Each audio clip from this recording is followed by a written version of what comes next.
Продолжуваме со Клара Касапов, сестра во Господ Исус Христос. Клара, сакам да слушнам и да слушнат тие што не гледаат што тоа Господ направи за тебе и сведоштво и личен пример за твоите перипети или твоите неволи што ги доживеа како Господ ти избави од нив. Повели. Во мојот живот, иако сум доста сепак се уште млада, за жал сум имала многу неволи. Али од сите тие Господ ме има спасувано. Сакам еден пример да дадам, едно сведоштво од многото сведоштва. Со цел да го Христос прославам преку тоа сведоштво, али со цел исто и слушателите да се охрабрат дека тоа сведоштво мое не е само тоа е мое лично искуство, но дека кога Господ спасува и исцелува, тоа Господ сака исто и за тебе, драга душа, да го направи. Значи, ако има болни луѓе или драми, трауми, неволи кои минуваат битки низ животот, сакам да те охрабрам, сакам да те утешам, да кажам Исус Христос е жив. Тој се уште е истиот, како што читаме во Словото Божјо, дека опростува, дека исцелува, ослободува од се што можеме ние овде на оваа земја да доживееме. Сега за мојот случај, кога бев јас 28 години, тоа е пред 19 години, така ќе прерачунете колку години имам. Имав и милоста Господова да родам трети син, имаме 3 сина, фала му на Господ. Господ тоа го објавуваше унапред, Клара, сакам да те благословам. По правилно и кога имав еден син се уште во мојата заедница, Господ ми зборуваше: Клара, ќе те благословам со 3 сина и сите 3 сина ќе ми служат на мене. И тоа сведоштво, тоа го јас чував во моето срце. И така јас бременоста, па дури името Господ го даде, кога уште дури не бев ни бремена. И дојдов доле и му реков на мојот сопруг: Срцка, Господ ќе не благослови со трет син и неговото име е Давид. Преку вера ти си верувала едноставно. Не само што верував, слушнав од Господ. Слушнав, да. Третиот син примај го и наречи го Давид. И за тоа, поради тоа првно започнување од Господ, што Бог почна да го објавува, да го благослова, немаше ни едно влакно на мојата глава што ќе помисли после тој Божи благослов, најголем благослов дете да добиеш, немаше ни едно влакно на мојата глава што ќе помислише каква голема битка во животот ме чекаше. Што следи? Да, што следеше. Иако Бог благословуваше, иако Бог беше присутен во тоа. Што се случи? После пораѓајот, јас за жал добијах тромбоза во мојот стомах. И потоа тромбоза на мојата плуча. И како породилка, како што се вика, породилка, жена што тек си му породено, докторите од почетокот не знаеа што ми е. Мислеа, тоа е воено, додека тие истражуваа, а јас имам тромбоза и, како што знаеме, животот е во крвта. Значи, крвта ако не циркулира, човекот телесно умира.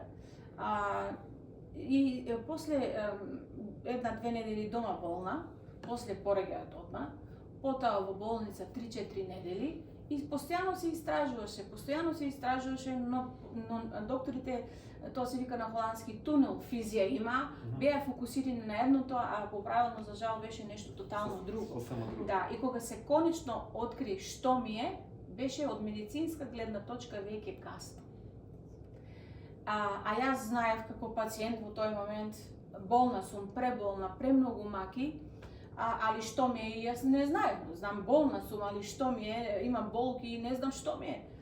Докторите не знаат, само Господ знае. И фала му на Господ, на крајот, знаете, Бог никогаш не е прерано и не е прекасно. Бог е секогаш на време. На време. Иако кај нас, ние некој пат чувствуваме како Господе, каде си, како не го доживуваме. Али тоа има тоталната контрола над се. А камоли па на своето чедо што го има возлюбено. И што се случи, докторите буквално дигнаа раце од мене, од медицинска гледна точка. Дојдеа како кажа, да, нема ништо што да ви понудиме. Вие сте полни со тромбоза во стомаот, во главната вена, во плучата. За жал, на последната тие дадео се, нели има лекарства и инjekции за се крвта протенчува, но тоа беше полно со тромбоза, тромбови низ цело тело. Значи не тромбоза на нозете како што некогаш жените имаат после пораѓање или нели тромбоза пациенти, зборуваме за цело тело во тромбоза. Тоа е генетички дефект што сум имала носеч и кога има тригери, например бременоста е една од тригерите и тоа е едноставно смртно. Кога дојде тоа, ако ние не знаеме што носиме во генетиката, но кога дојде таков тригер, еве како разни тригери има на некоја генетичка подлежена болест, и во мојот случај кога доаѓа тоа е смртно. Значи докторите рекоа дека пациентка што е имала во тогашно време, тоа беше 2007 година, и е многу уникатно. Значи не е да кажеме многу се дешава. Еден спрема. Да. И значи докторот објаснуваше дека последната жена породилка што е била жртва на тоа со таков генетички дефект, така да кажам, што се манифестира преку бременоста, после бременоста, е било пред 6 години. Можете да замислите. Преживеала? Не, за жал. Можете да замислите. Значи, последен случај пред 6 години. Во болницата, за жал, има многу пациенти кои редовно нели разни болести и секојдневни болести. Толку уникатно. И дојдаа да ми кажат лоша вест. Господјо, за вас немаме што да ви помогнеме веќе. Медицинската наука, медицинската помош до тука е. Нема веќе за тебе. Тоа беше стварно неверојатно. Јас, керка Христова, му служев веќе. Како може од сега до тоа? Да, Бог ми дава дете, па дури тој беше кој ме мотивира и објави, а сега јас на смртна постела. Ништо не разбирав во тој момент во мојот живот.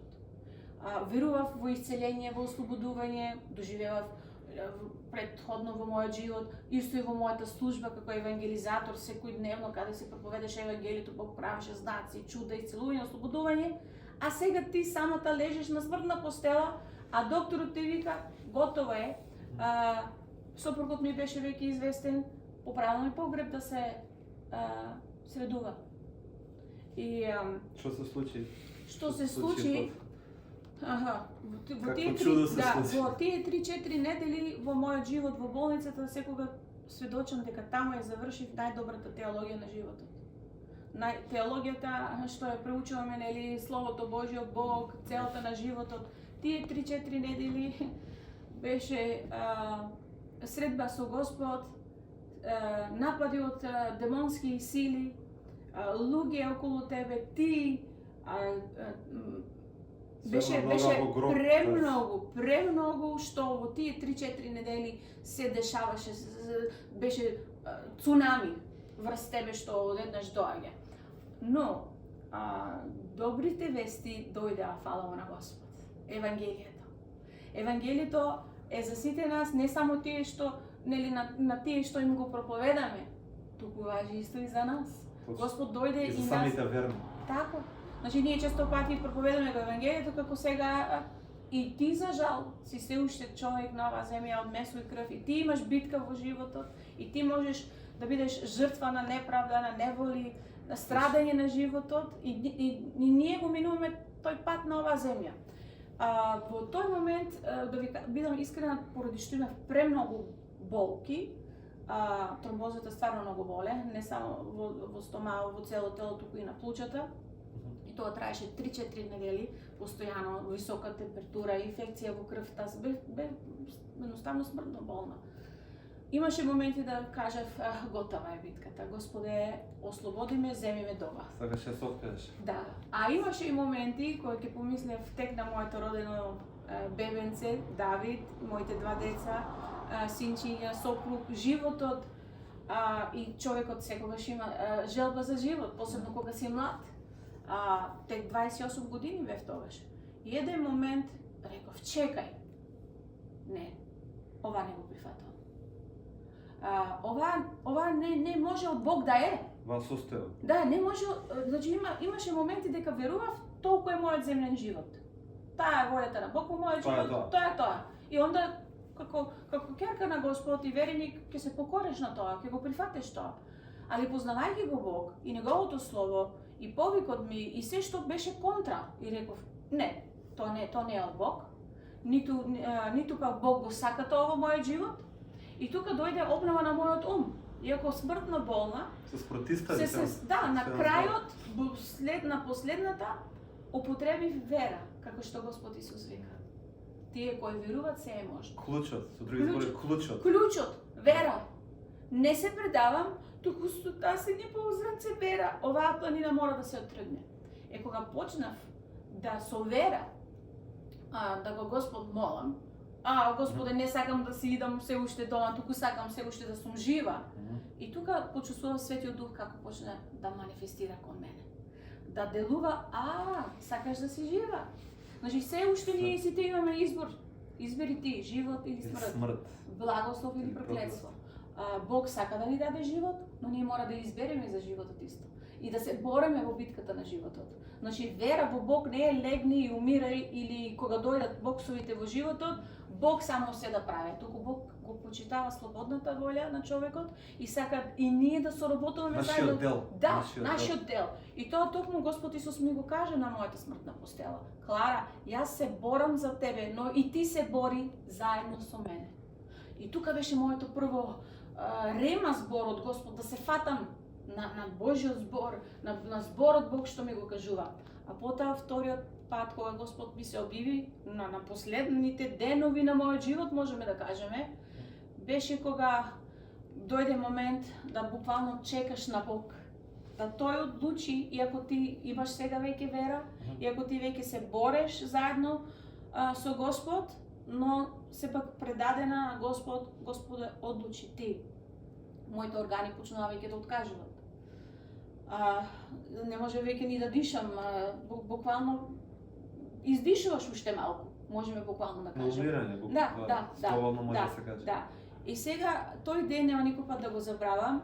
Надвор гледам и го гледам сонцето на оваа земја. И си мислам, сепак може би да е последниот ден што го гледам ова сонце.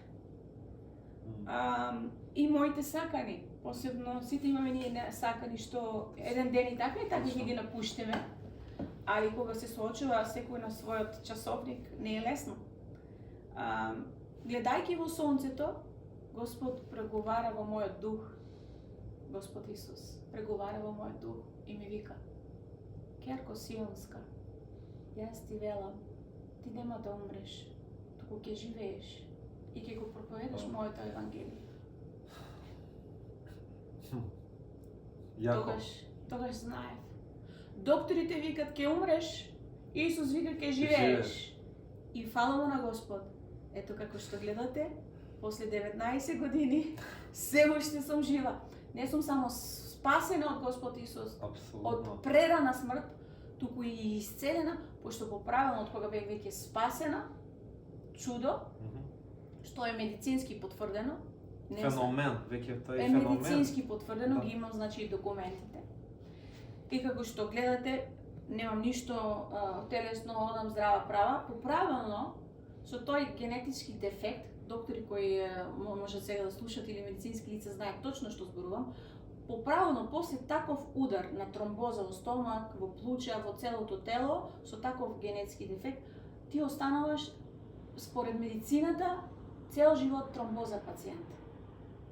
А јас имаш последиците. Цел живот. И цел живот мора да употребуваш лекарства, нели, за истенчување на крв и сето тоа. Сега, кога јас конечно преживеах, фала му на Господ, бев во долината на смртната сенка. Али Исус беше таму, ме спаси, а потоа добив одново вера. Значи, ние мора да збереме вера, одново, жива вера во нас, после една година тромбоза пациент, маки, боляви, лекарства, болници секој ден, со 3 мали деца, оди таму, оди онамо, а во исто времено ми беше и службата како евангелизатор стопирана. Јас проповедав евангелието, но не веќе на тој ниво како тогашно време, низ радија, низ телевизија и така, поради здравствените причини. И реков на Господ Исус: Господе, Твојот збор вика, преку Твоите рани јас сум исцелена. Господе, животот ми го спаси, така ќе имам брутална вера сега. Не како синопово зрнце, туку брутална вера. И исцели ме, Господе, да сум здрава, телесно, да можам уште повеќе да ти служам, Господе. Пошто да се влечеш со тромбоза, болки, тоа апсолутно не е лесно. И болявите, не е тоа. Не е тоа. Значи, и Господ рече, тогаш што момент молчеше првиот пат, и јас вториот пат реков, Господе, преку моите раци имаш болни исцелувано, Господе, а јас да сум сега болна, не прифатувам. Не прифатувам. Знаеш, тоа беше малку можеби брутално, али можеме. Но искрено. Не сакам, Господе. Тоа е тоа. Искреноста. Значи, секој пат имам искрена релација со Господ. И јас си одам, продолжувам една година трагувам за пациент, еден ден доаѓам на контрола и накратко да кажам, доаѓа медицински факт дека јас сум веќе исцелена. И последното, на самиот ден, кога бев во болницата, кога медицински факт, Господјо, тоа ќе го кажам другиот пат како докторите беа почудени досието како се затвори и сето тоа, но си заминувам од таму, се облечувам во болницата, нели во собата за пациенти и го слушам гласот на Господ и ми вика: Клара, нели ти реков, јас сум твојот исцелител. Сега не е само мојот исцелител, тој е и твојот исцелител, тој е нашиот исцелител. И затоа сакам да ве охрабрам, ако сте болни, ако сте толку нападнени во животот, ако имате толку голема битка во животот, верувај во живиот Бог. Верувај, пошто се е можно. Преку верата доаѓа прошка, исцеление, спасение и живот и се што ни е потребно. Амин.